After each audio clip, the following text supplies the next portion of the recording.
Hello and welcome to PAXTON ROAD TV. I am Sam, Spurs for Life, and this is your PAXTON ROAD TV preview show for the game. I was almost going to say Tottenham first, but it's actually AFC Bournemouth versus Tottenham Hotspur, which kicks off at the Vitality Stadium tomorrow, 3 o'clock. And we are going to do the preview show tonight in the house. We should have more, but he's already announcing himself. He's announcing himself over a cough. Apologies, folks.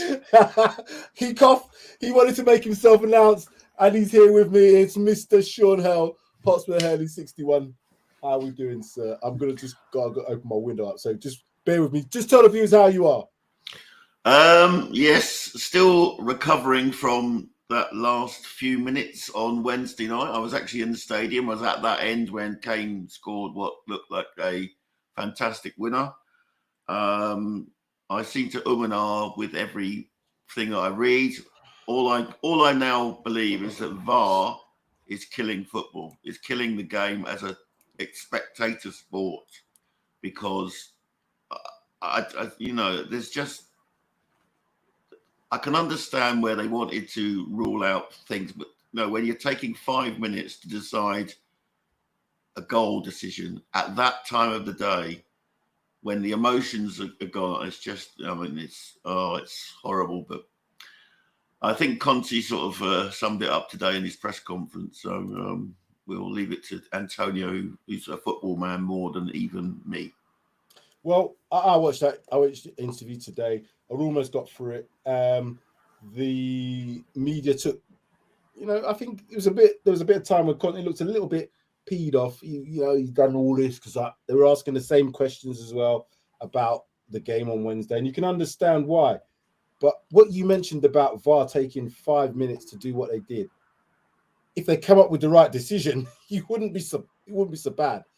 But I think with every man, woman, child, whatever you want to call yourself, I think you can agree that wasn't the right decision. I think we can all see that wasn't the right decision, and Conte is absolutely aggrieved with that, and so he should be, because that fine margin is the difference between going through and possibly going out. It's still within our hands, but you wouldn't want to take a trip to Marseille to get yourself through, because even a draw doesn't guarantee us going through the way the group positions. So you would have think that UEFA would look at this and think to themselves, we can't let this happen again.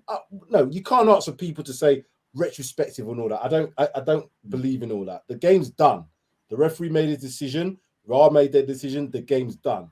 We can't start asking for 2 points extra because we didn't get the win. That doesn't happen, because it starts getting farcical. But what it should do for every other game going forward is that they have to get the decisions right. If you take 5 minutes to make a decision, you have to be on the side of the positive. And what I mean by that is, if a goal was scored because of it and you're taking so long to do it, let the goal go. Don't disallow it, because they almost made it up. And Conte was scratching his head because he couldn't understand, if you've got the decisions there, you've got camera angles of all kinds, and you cannot get that decision right. And what could prove to be a really critical thing for us this season, we've got no hope. So when you saw Conte in his press conference today, you could clearly see he was still seething about that. But what do you think now he's going to be able to say to the players to get them motivated for Saturday, Sean? Well, I suppose you've got to say, look, it's we were hard done by on the second half performance. Let's be clear about this. We're hard done by on the second half performance, but we just got to take that sort of energy and that disappointment, that kick in the guts, and just use it to respond on Saturday. And don't go into this game thinking it's done. It's done because of where Bournemouth are in the table or how they've been playing recently. They'll be up for it, and we need to be up for it. We need to carry on the second half performance, that intensity, that urgency. Yeah, I agree with you, and for that reason, I don't want to continue on about Wednesday's game. That's gone. We've dealt with that. This is a preview show, ladies and gentlemen, for the game against Bournemouth, a game where if it didn't have as much importance anyway, because of the fact that we've had 2 league losses and a draw, so no wins in 3 games, it to me, and I'm only saying it from my perspective, this is a must-win game. Not so much for the league itself, but just for the confidence going into the other game. You mean if you don't get a result in this one in terms of a positive 3-pointer, you're then going into the Marseille game on Tuesday a little bit shoulders down, thinking that you've got Liverpool to face the Sunday coming. They've already qualified through to the next round. They're going to be resting players. So it's a tough 3 games we've got. Bournemouth aren't going to be easy. Marseille 100% aren't going to be easy. And it's Liverpool. I know we're at home, but it's Liverpool. The games of all Liverpool are always good games, but you always want that 5, 2, 3, 4, 8, 9% advantage if you can have it. And they're probably going to have it because of the fact that they're already qualified. Sean, tomorrow, must-win game, or is it just a case of try and see if we can just stem the tide in terms of losses? But we've already done that with the result against Sporting on Wednesday. Yeah, the next 2 games for me are must-win games, definitely. I mean, obviously, tomorrow to keep us in the hunt for the top 4, and also on Tuesday to get us through to the Champions League knockout stages. How far we'll go in the Champions League, I'm starting to think, we won't go very deep in that tournament, and that may actually help us in terms of having time to prepare and concentrate on the league. But is that because of what you see at the moment, Sean, in terms of at the moment, unless there's a significant upgrade at wing backs, I can't see us going very deep in the Champions League. I think you obviously seen the Twitter. It's not really a meme; it's just a slight video of Emerson's pass to, supposed pass to Gill. Worse than that, Sam. Worse than that. It was directly in front of me. I mean, I just thought it was a bad pass. When I saw the video and saw the no look, I thought, well, this is a family show, so I won't try and use it. I could not believe it for the life of me how a professional footballer under no pressure, and I don't mind players making mistakes. We all make mistakes in life. We all make mistakes in what we do in our working life. But that it was comical. It was absolutely comical. It was almost as funny as Antonio's pirouette and playing the ball out. That was how good it was. But like I said, it's going to be interesting, the team selection. Oh, here we go. We've got somebody in the house. She's got a camera on. She's here. She's in the Hello. She's just here to show us up with her blooming background and everything, you know? Oh, stop it. In the Death Star again. Welcome, Pav. How you doing? I'm good. How are you guys? Yeah, we're just we're trying to move on from the Wednesday game. It's very difficult because Conte can't move on from it because the press didn't let him. But we're going to try to. But anyway, we're going to just ask you just your final kind of like thoughts about Wednesday debacle, the offside, the VAR decisions, all the rest of it before we get into this preview show. It was shocking. I still can't get over that VAR decision. I'm in shock still, right? First of all, what did you guys think? Did you guys think it was offside? Well, we was both there. So me and Shaw was there. I was in the West Stand, so I couldn't quite see. But it looked like, to me, if anybody was offside, it looked like it was going to be Emerson. So I thought Emerson might have been offside. But when they weren't doing Emerson, I was thinking, hold on, it's taking a bit long for Emerson. So it looks like clearly it's not that. Is it a foul? We didn't know in the stadium. We didn't know. I could not think it was Harry Kane. I didn't think it was him because I could see that Emerson played the ball backwards. So he can't be offside if the ball's played back. And when they gave the goal disallowed, it was like, well, what's it for? And then they put the things up on the screen, which wasn't in English, it was in French. So it's like, what's going on here? That's what I thought anyway. Sure, you might have a different opinion. I suppose, I mean, the trouble in the era of VAR is there's always a doubt in your mind. And it was, I mean, I'm behind that goal. I never thought for 1 minute that Royale was offside. I thought he timed his run really well. and his header, was backwards towards the goal.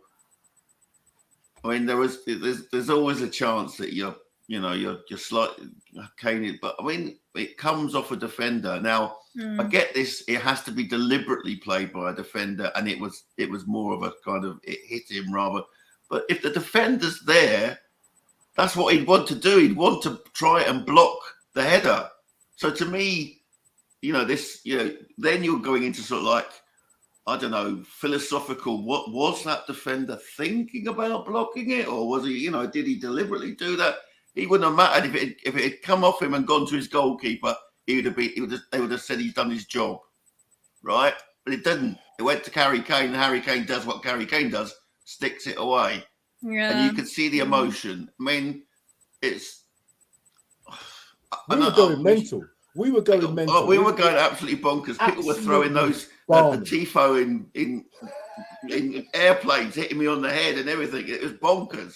And I mean, as soon as you it went up. But as soon as you start to see it's being checked, it's not going to happen. Yeah, but Sean, the thing what I thought was, because it took so long, I thought, right, whatever decision they're going to make, it's got to be really, really close. You don't take that long. At the end of the game, if it's going to be, it's easy to decision, because it had to be a hard decision to make. And I'm always thinking to myself, if that's the case, they should always, if they can't get it exact, because what Antonio Conte was saying, VAR shouldn't make mistakes. And I agree to a point, but if you've got certain angles and you haven't quite got everything in place, we've talked about it, but there's been that situation where Arsenal played the game where there was a camera that wasn't in position to catch Saka offside. You can always give that little bit of doubt. But if you're taking that long and you still got doubts, clear and obvious. These are the words that we've been talked about forever. Clear and obvious. So if it's not clear that it's not offside and you're taking so long, you have to call it onside. To me, that's what the spirit of the game should be. We've got to give advantage to the players who are scoring the goals, because ultimately that's what we want to see. And for them to come up with what they did, and then the referee was just, I don't even know what he was saying at the end. It just was beyond me. So, yeah, I hope we can move on. Let's got a few comments in here. David Clark, Christ, Wolves' header was woeful. We couldn't even head the ball straight. We couldn't pass the ball straight either. I would start Gill instead of Hapless more, but Conte won't. What do you think, you two? Sean, do you think we should be starting Gill on Sunday or Saturday, should I say? Well, I mean, based on his cameo on Wednesday night, absolutely. I thought he was excellent. He created a chance. I mean, he created a really good chance for Bentancur, which Bentancur sent over the bar. And, you could see the frustration in Bentancur. I mean, Bentancur had a great game and obviously deserved that goal. But I think it's nailed on for Moura to start if he's going to stick with 3-4-3. Which I think he's going to do. I'm sorry, my position on Moura, and I don't want to repeat ad infinitum. He's done, and I don't want to whistle on him. But he's not got it, and he had no zip, no pace. I can't think of anything positive he did in the game on Wednesday from the kickoff. So, but I would love to see Hill given a chance. How does he prove to himself? There's a few players that need a chance. I think, in my opinion, Pav, who else do you think needs a chance to possibly start tomorrow? Because we're going to need to change the players. I keep saying, Conte's talked about fatigue. He's talked about the amount of games in the short space of time. But if he plays the same team, that kind of blows all that out of the water. That then proves to me that he has absolutely zero trust in these players. He talked a good game about Gill today, but didn't suggest to me that he was going to start. He said, yeah, he was kind of good from what he did, which suggests to me that he's good from coming off the bench because he's not physical enough to play the whole 90, which, yay, is all right. But that means if we play a 3-4-3, it's likely that Moura's going to start. And if you play a 3-5-2, it's going to be Kane and Son. So what's your thoughts about the team selection come Saturday? I definitely think start Gill. Just take a risk and, start him. I think he was wicked on Wednesday. I think also Give Spence a chance. Come on, you're not gonna Free know. Spence. Free up Hashtag Spence. free Spence. Yeah. We said that. And who else? Skip. I wouldn't mind seeing him. You know, give him more time. Conte, I can't see him changing it up. I'm not gonna lie. I just see him sticking with the same players over and over again. But this is where it needs to stop and change needs to happen. Well, if we go by what's David saying, Romero is out, and I think did Conte mention that today about being tired? So I didn't get quite to the end of the press conference that he did today, but so it's Sanchez again. Well, David, if you're right about it being Romero out and Sanchez in, as long as Sanchez, oh shit, he's gonna play on that. Oh no, he's not. He's gonna play on the right side because me and Sean both know he can't play on that left side. No chance. There's no way. But then if he plays on the right side and Emerson plays, that right side's a little bit but lesser of two evils, I think. Mr. Poter's 5,000 Conte changing. He's been using the same tactics since 2017. You're obviously not a Spurs fan, Mr. Poter's. Gil physically in the Premier is not good enough yet because the fans will get on his back. Another player the fans will target. I'm not quite sure about that. The fans were actually quite with him when I was, so from what I saw at the game, they liked the fact that he came on because he gives everything. He might get blown away in the wind, but he gave everything he could. Right, should we start this thing then? Should we get going on this bloody preview? I think we should. Right then, okay. Let me share screen. Do this, do that. Here we go. Preview. So, league table as it stands, Arsenal played 11, 28 points. Manchester City played 11, 26 points. Tottenham Hotspur played 12, 23 points. But as you can see in the form guide, we've only won 2 of the last 5, losing 3 in 5, which has to be improved. We could look at the rest of those guys. Newcastle now in 4th place. Not a surprise to some, maybe a surprise to some at this moment in time. I think they're ahead of schedule, but look out for Newcastle. That's where they're going to be challenging over the next few years with the money that they've got. We can go through Chelsea 5th, Manchester United, Fulham, Liverpool, Brighton and Hove Albion, West Ham and Brentford. I think from the table that Bournemouth are in 14th place, and we'll get to their stats in a minute. Games at the weekend. Leicester, Manchester City. Then our game, Bournemouth, Spurs, Brentford versus Wolves, Brighton versus Chelsea, Crystal Palace, Southampton, Newcastle versus Aston Villa, Fulham versus Everton, Liverpool versus Leeds completes the Saturday fixtures. So there's a lot of games on Saturday at 7:45 kickoff. Then on Sunday, Arsenal, Nottingham Forest, Manchester United, West Ham. Obviously, apart from our fixture, Pav, what looks like a tasty few games in there for you? Arsenal and Nottingham Forest. What else? Liverpool Leeds could be an interesting game. Brighton Chelsea as well. That will be interesting. Seeing as Graham Potter is now Chelsea's manager. But I think that's about it. Sean, looking at those fixtures, do you expect let's just go back to the league table again.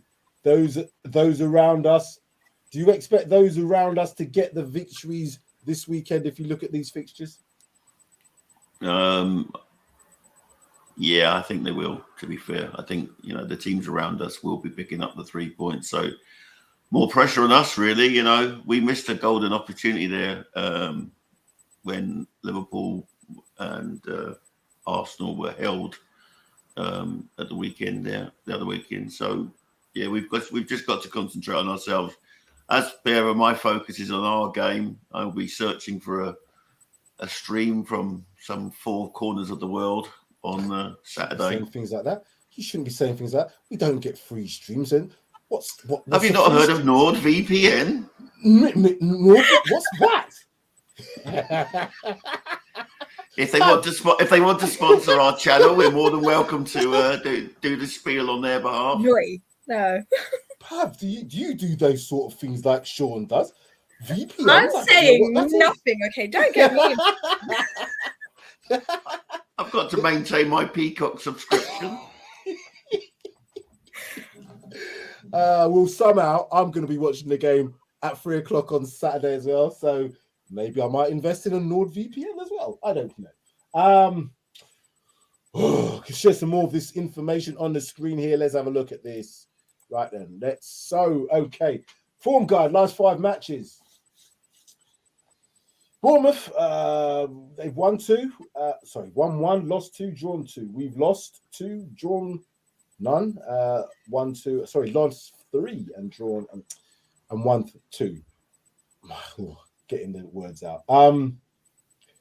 They don't seem to score a lot of goals, do Bournemouth. They took a 9-0 thump into Liverpool, or 9-1 thump. I can't remember what the score was, but they got 9 knocked in against them. Again, I always say the same thing, Pav. There's the form going into this game. I would hope it makes some difference, but then again, you look at the fact that we played a Champions League game midweek. Bournemouth have had a chance, and Conte did mention it in his press conference. The team who have only got a game to play every 6 or 7 days maybe has more energy, maybe has more intensity.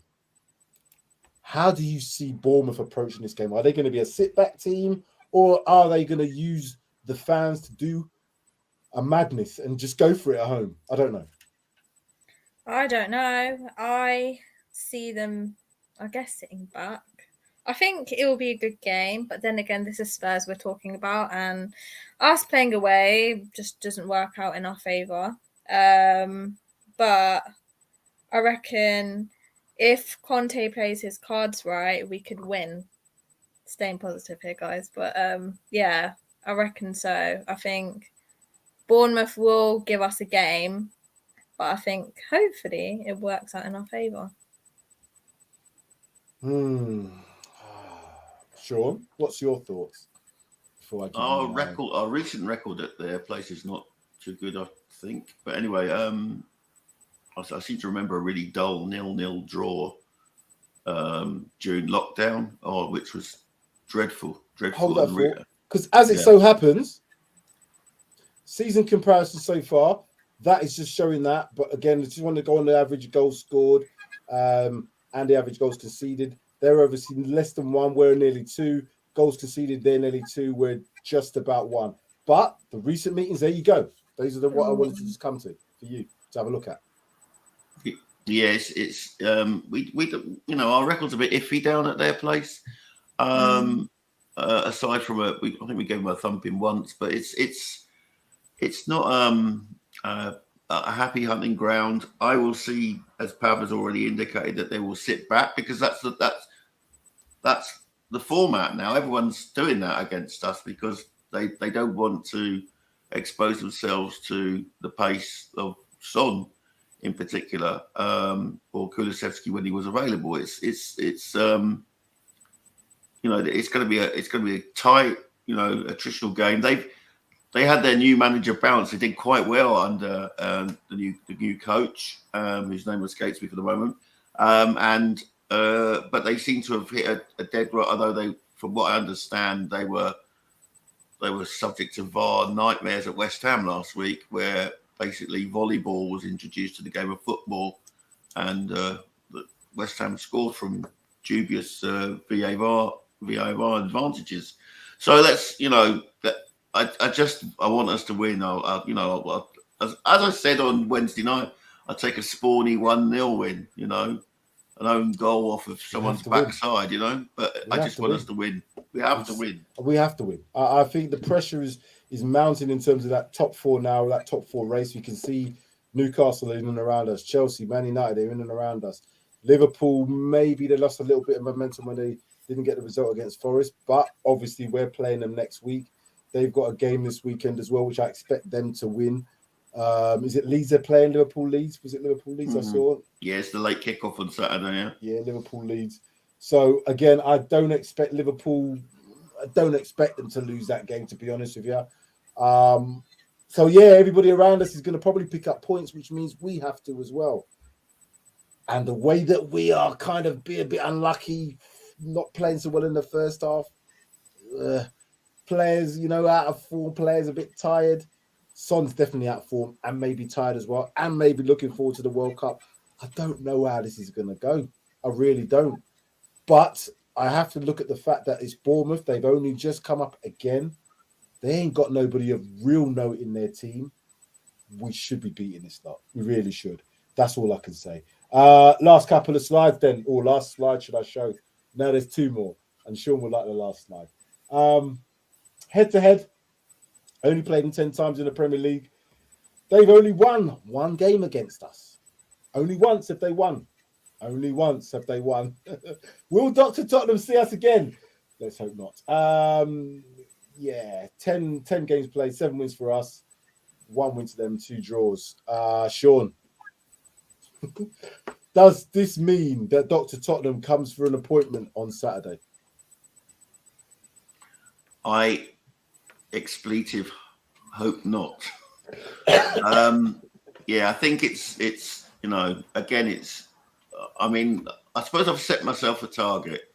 We need to be in the top 4 places by season break, and we need to get through to the Champions League. I'm now bidding up. Now, remember, I haven't missed a domestic trophy, right? I want us to win a domestic trophy. I'm bidding off the Carabao Cup. I'm bidding it off, and that breaks my heart, to be honest. There's 2 targets: get through on Tuesday in Marseille, and stay in that top 4. Games like tomorrow need to be won. No, there's no ifs or buts. As I say, a 1-0 win, an own goal off a Bournemouth backside, and I'll be more than happy. Yeah. 10 times we played them in the Premier League, Pav. They've won 1 game, and it was a home game that they won against us. We've won 7 times against them and won twice away to them. On paper, this looks like it should be a straightforward. I say straightforward. It's never really straightforward in the Premier League, but it should be a 3 points, given the fact of the form of both teams in terms of goals scored, goals conceded. But what can Bournemouth do to upset Spurs tomorrow? What can they do? Press against us. Great chances. If we don't go in like the last game against Sporting with the first 20 minutes, if we don't go in with winning, but then again, if we press against them and we create the chances, we'll win it, right? We could Spurs can't sit back. If we sit back and we just, let the game run and we don't push up and create chances, we're not going to win. Pav, you're usually PvP. What's happened? What's happening? Positive vibes. Pav is slowly just beginning to go just a little bit flat. It's like you've been on this show too long. Sure. No, I ain't joking. I'm getting positive on this one anyway. I'm getting positive today. Sean? Well, Bournemouth seem to have hit onto a formula. I saw their comeback win against Forest, which I thought was an incredible performance. 2-0 down to win 3-2. Solanke seems to be scoring goals. I'm always interested in ex-Celtic players when they come down south, so I'll be watching Ryan Christie play for Bournemouth, hopefully. But it'll be, it's key to score first. It is very key to score first, because I think we're running on empty. The core players, and that goes from Lloris up to Kane are knackered. You can see it. The energy levels are not the same. I still think there's a hangover from the passing of Ventroni. Grief is a funny thing, and I think when you work with someone as closely as the players have done, it can affect the team. No one seems to be talking about that. I think it's kind of knocked the stuffing out of us, because certainly since his passing, the team hasn't performed very well. We beat Brighton, but I would say that was the last kind of performance where we were in a modicum of control in the whole game. And I still think it's a psychological blow, and I think psychologically at the moment we're suffering, and we all know how Conte loves his suffering, the old good old Jesuit Catholic boy that he is. But yeah, it's not a. It's. We just need to get to. I mean, these players need the World Cup break more than anything else. And as a fan, I'm feeling with them as well, you know, because it seemed when I was down that week and I saw the Eintracht game and the Everton game, and then I even went and saw the women and they all won, I thought, oh, things are okay. And then since I stopped going, things have gone backwards. And even on Wednesday, my presence couldn't inspire a win. So, you know, but we didn't lose. So that was maybe a step forward. I'm hoping that we won't allow them to mass defend, and we just show some trickery. I'm still bewildered at the drop off in Sonny's performance this season, but there'll be those with their stats who say he's doing X, Y, Z, but as you mentioned, Sean, you said about the grief thing. He was probably one of the closest players to Ventroni. Maybe again, maybe I don't know. I'm trying to find reasons for Son, because he's not been playing well all season. If I'm honest with you, and he's had flashes. He's had a couple of flashes, and that second half performance when he came on and the Ventroni hub, we all know about that. We've seen that. That's a massive thing, you know what I mean? So if that happens, and we don't know the day-to-day runnings of these guys, they're all so intertwined. They go everywhere together. It's going to be a big thing. It's going to be. I recommend to everyone to watch the Match of the Day interview with Pierre-Emile Højbjerg today. You know, just to see I've not seen it yet. What a human being he is and what he's had to deal with. You know, and it's they are human beings in the end, and they go through the same emotions and the same heartaches as we do. So yeah, it's. I'm hoping that we can win. And I'll probably, when my score prediction comes in, which I'm sure you're laughing at, we'll see. Christina, one of our own, is in the house. Big up, Gil. We need her back on the screen. We need her. We need her presence back on the everywhere. screen. Do you know this girl? She travels everywhere. All she does is put pictures up on Instagram. So only jealous because I'm only jealous, Christine. That's what I'm saying. Now I'm only jealous. Mojo's in the house. I think this is the game we needed away from the booing at lane. Not much quality there. A championship team, really, so we won't have to go full gung-ho. Mojo? No, I don't accept that. We do need to go gung-ho. We will have to go gung-ho. This is after the Champions League game, away from home, at Bournemouth. The Vitality Stadium is usually rocking when these guys turn up, so I don't expect any different. The guys, what will be the difference maker in this game for me is scoring early. If we score early and we score first, I think the game will pan out into a comfortable game. If they score first, oh, God. Oh, dear. I really don't know what will happen. But I'm not thinking that way. Toxic headshot, January transfer window is massive for the club. Definitely. 100% that toxic, yeah. 100%. And Zandes is apologising for disappearing. Zandes, when you coming back on the stream? That's what we want to know anyway. Enough said. Right. This is the part of the show which I love. Firstly, before we get onto the score prediction zone, we have to do it for the man upstairs, the man less there, because he knows what's going on. Here we go. I'm not even going to try and hide it. I'm going to get this bloody banner off as well so we can see in full vision the Paxton League fantasy table. Pav, unfortunately, you're not on here, but you can join it. You just will be at the very bottom. That's up to you. I don't mind putting you on there, but you'll have to be like the Duckworth-Lewis method. We'll try and do something like that. But Sean is top of the charts with 21 points. Didn't pick up any points over the last game because you didn't pick the right scorer. But me and Sid did. We got Kane on there. Nobody got the result right. Darius picked up no points, nor did Deji. Which means that Sean is still out on top with 21 points. Sam 19, Sid 18, Darius 7, Deji 4. I think, Pav, you got 3 points in the last one because you got something right, but you didn't pick up any points on the last one. Anyway, that's said. Let's get onto this part then. Let's do it then. Woo! Pav, PvP, come on, stick to your name. Positive vibes, Pav. Okay. I'm going with a 2-0. 2-0. What, do you think, is that 0-2? 0-2. Yeah. 0-2. You know what? Okay. Come on, you always give your own team score first. No, I'm Course. just checking. You know what I mean? This because we've got Darius and Sid to contend with. You know what they're like? Bloody hell. Them two miserable lot sometimes they're always gonna give it. So I'm not sure. So 2-0 to the Spurs. Well done. Pav and the goal scorers then.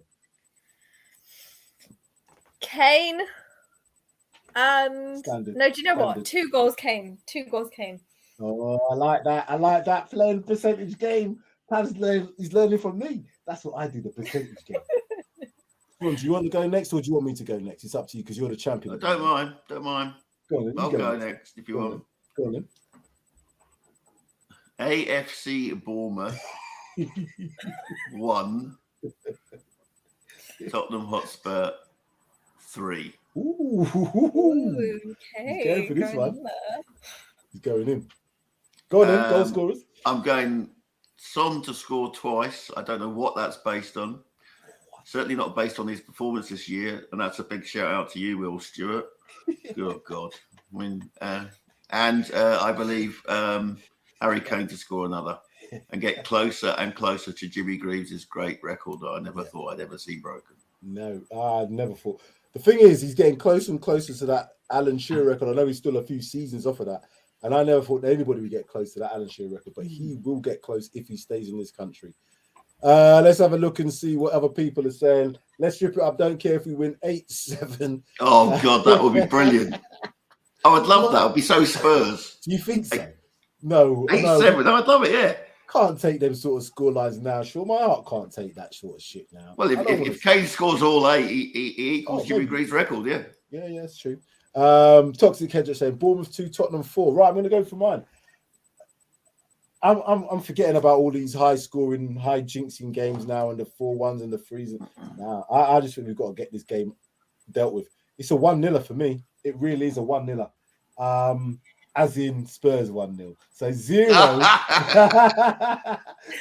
Hey, did you get to see that, Pav? It's all right for him to do it. Yeah, but I caught myself. That's what I did. I thought, oh no, Pav can't. What's he doing? No, I'm not. So 0-1 is what I'm going for. And I'm going for my standard goal score. It's got to be Harry Kane. I can't see many goals in it, guys. Even though we've got an average of 2 goals a game almost. We're tired a little bit. Are the players feeling a little bit sorry for themselves? Is the manager feeling a little bit sorry for himself? I don't know. Conte didn't really leave that topic today about the VAR thing, which means it still rattles him. And I understand why, but you've got to let it go now. Tomorrow, we are kicking off at 3:00. That should be forgotten. All about that now. All the focus has got to be on getting the 3 points because after this is 2 more games in the Premier League, 1 against Leeds, 1 against Liverpool. 1 is away from home. Is it away from home or both at home? I don't know. It might be both at home. We're both at home, yeah. Yeah, Leeds and Liverpool. So, again, on paper, the next 3 league games. I'm down for Leeds, so, yeah, they're going to win then. Yeah. Bournemouth 1, Spurs 3. Kane hat. He's been moaning about the Harry Kane all night, being offside. But anyway. No, but anyway, you want to finish on a bit of positivity, Sam? Yes, I do. If you're on Twitter and you're not following Cody Mack, then why not? Because the guy is brilliant. But today he posted up a quote from Conte's press conference. And you know those worried about Conte going, don't be worried because the quote is perfect. It just says, I'm really enjoying myself here. I'm having a great time. I'm paraphrasing here. But go and look at the original quote. He's really happy to be at Tottenham. He knows everyone's having a hard time. So, just big up our man because, Conte is part of the group. He's probably suffering more grief than anyone else having known Petroni so long. So let's just get positive here. They're in 14th. We're in 3rd. Let's go and beat them. But remember, the coach is happy. Don't let the naysayers in the media put you off. We're going to win tomorrow. I hope you're so right, Sean. But I just have a feeling that it's going to be a tougher task than maybe a lot of people are expecting because it's Bournemouth. Pav, final thoughts then. In Conte, we trust. Okay. I want us My to manager. Yeah, yes. Okay. We need to go in, start off the game. Like you said, Sam, we need to score first. Okay. Get the game started and then be on a roll. No more side passing. No more Loris mistakes. None of that. Okay. I want to see a good game. I want to see that intensity. I even forgot about it. We need a whole nother show to talk about Lloris. We need a whole nother show. We do. I think that's a talking points, definitely. I think he's done. I personally think he's done. I think now he's gonna live off fumes. He's gonna live off fumes for now, because I just think there's always going to be a Rickett in there. And what I'm seeing in the defense with some of the mistakes that the defenders are maybe making, maybe it's a combination of they always say it starts from the back and it ripples through. And what I've seen some of the defenders doing, it doesn't help. It doesn't help when Lloris is doing what he's doing. And what he was doing, rushing out and again. Oh God! I tried to bring positivity, and now we're going down this road. Sorry. I can't do this because I've got visions of that. I was watching, but where I was thinking, he's not going to get there. He's not going to get there. He's not going to. That's what I did. I was like, my God, this guy. Anyway, sorry. I'm calm. I'm calm again. They didn't score from it, but he's causing a little bit of disturbance in the force in the back line, and it doesn't help when you see that Dyer gets a little bit rattled making passes like I did. Ben Davies is always going to be Ben Davies. He tries his hardest, but he's not the most gifted of players. And Romero, he's like a spinning top at the moment. He's a whirling dervish. He's a whatever you call him. He's just throwing himself into everything. So, Sam, could you put up David Clark's comment on Conte's family? Yeah, David, on this, this is a red herring. Conte's daughter is in the last final years of her secondary education, and that's why they've chosen to stay in Italy. His daughter loves coming to England. She'd be here in a heartbeat, but it's a family decision. I'm not concerned about it at all. You know, if he's here in a couple of years when her schooling's finished, I've no doubt that the family will move over here. He's been well looked after. He said so himself. Alistair Gold's confirmed it. Don't worry about that. That is a red herring, and we will be. Conte is not thinking of leaving. Just see that quote I told you from Cody Mack. Cody Mack, he's an incredible tweeter, I'm not concerned about it. Until he signs, Sean, I'm not going to hold any sort of judgment because things can change. I think if he doesn't, and this is another show, by the way, we're not going to go into it too much, Pav, but if he doesn't get some of the players that he wants in January, I'm not quite so sure that is going to be the same rhetoric he's going to be spitting at the end of the season. He's going to want players. He's already said the club knows what they need to do in January. That says it all to me. So we shall see. PvP. I hope you're going to be around tomorrow. Are you around tomorrow? Yes, I will be. Hopefully. Sean, are you around tomorrow? Yes, I will be here at just before 5 o'clock, maybe. We're going to go on a Saturday. Ooh, that's a rare. Exactly. We're going to go live at 5. Live at 5 tomorrow, people. And hopefully with a 1-0 Kane, and I'll get some maximum points on that. That's all I want. Maximum points to go above Sean in the table. That's more important to me at the moment. I don't care. I'm not bothered. I'm not bothered at all. I don't care. Pav, thank you very much. Sean, as always, brilliant. Last comment here for a moment. Please stay Conte. Toxic is saying, as well as that, I will pay for Conte's daughter's education. I'm not quite sure I would do, because she must be in a decent school, because he's got money. I ain't got that sort of money, so I'm not paying for shite. That's it, I think, folks. Let's just, God, we got to get this victory tomorrow, and then that hopefully moves us on to the game on Tuesday, which then moves us into next. It's a big week. It's a massive, massive week for Spurs. So if you are a Spurs supporter, be a true Spurs supporter and support your team. Yes, they do cause us a lot of heartache. Yes, they do make us absolutely crazy at times, but I wouldn't change my team for anything, and I'm going to be supporting them through everything this season, because I still believe in them. Yep, that's what it's going to be. 1-0 to the Spurs. What you say? I'm just going to look at the scores. Positive, Pav. 0-2. Sean 1-3. We shall see. We shall see. Right, that's it, guys, girls. Catch you tomorrow. Hungry. It's time to go. I got to find the music. Where is it? It's here. I found it now. See? Bye. Ciao.